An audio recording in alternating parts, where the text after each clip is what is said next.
humanidad atraviesa un momento bisagra. Tras décadas de relativo equilibrio en materia de proliferación nuclear, la tensión volvió al centro de la escena. La invasión de Rusia a Ucrania marcó un punto de inflexión.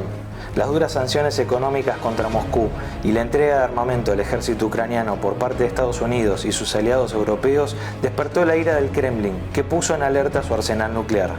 Lejos quedaron los mensajes de paz y los encuentros bilaterales entre los presidentes de Rusia y Estados Unidos para frenar la carrera armamentística.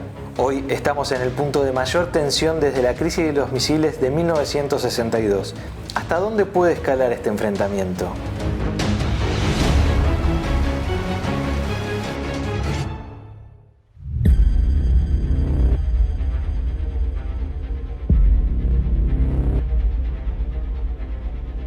En febrero de 2021, apenas llegado a la Casa Blanca, Joe Biden acordó con Vladimir Putin extender por 5 años el Tratado START III de reducción de armas estratégicas, firmado por ambas naciones en 2010. Nada hacía prever que solo un año más tarde la relación entre Moscú y Washington entraría en una tensión solo comparable con la crisis de los misiles de 1962.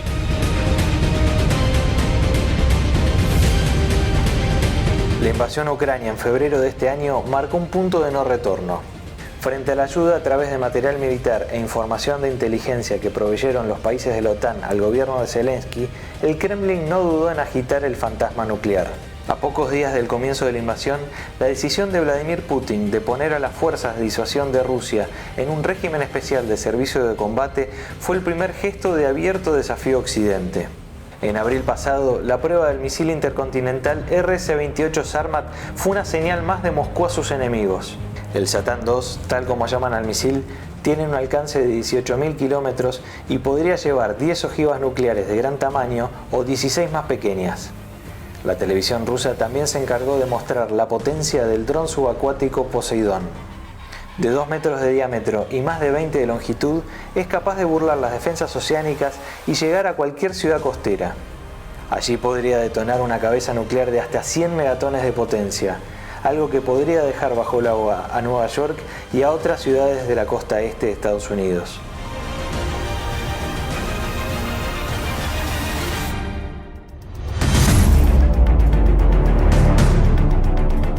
Si bien el 90% de las ojivas nucleares están en manos de Estados Unidos y de Rusia, un tercer actor toma cada vez más protagonismo. Según afirmó este año el jefe del Comando Estratégico de Estados Unidos, China está invirtiendo fuertemente en tecnologías de armas energéticas, hipersónicas y dirigidas para un ataque global. De acuerdo con el Instituto Internacional de Estudios para la Paz con sede en Estocolmo, Pekín está en plena expansión de su arsenal de armas nucleares.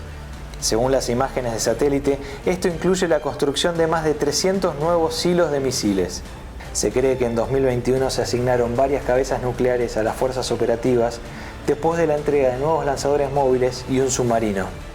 Por su parte, el Pentágono estima que China elevará sus cabezas nucleares de las 350 actuales a más de 1000 antes de 2030. En esta carrera armamentista, la alianza cada vez más estrecha entre Pekín y Moscú no pasa desapercibida y pone en guardia a Estados Unidos y sus aliados. En su último documento estratégico, la OTAN arremetió contra estos dos países por subvertir el orden internacional basado en normas y atentar contra los valores de la comunidad euroatlántica. Lo cierto es que el Reino Unido y Francia, las únicas dos potencias europeas que cuentan con armas nucleares, no descartan aumentar su arsenal en el futuro. Por el lado británico, en 2021 el gobierno elevó el techo máximo de ojivas nucleares de 180 a 260. En el caso de Francia, este año probó con éxito una versión mejorada de su misil balístico de mediano alcance ASMP, diseñado para cargar una cabeza nuclear. Además, el gobierno de Macron recordó que la matriz de la estrategia de defensa de su soberanía nacional y de la seguridad europea es la disuasión nuclear. Las señales no son positivas. En los últimos años las miradas estaban puestas en Corea del Norte o en Irán como actores disruptivos en el régimen de no proliferación nuclear, mientras que las grandes potencias parecían coincidir en una hoja de ruta común. Todo eso cambió. Hoy hay claros indicios de que el desarme nuclear que caracterizó el escenario mundial desde el fin de la Guerra Fría está terminando.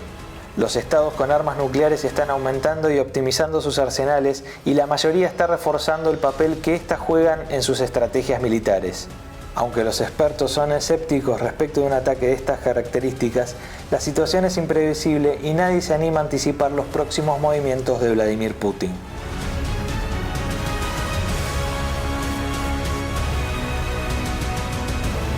Bueno amigos de YouTube, hasta acá llegamos hoy. Y como siempre, si les gustó, dejen su like o su comentario y no dejen de suscribirse. Soy Nacho Canepa, nos vemos la próxima.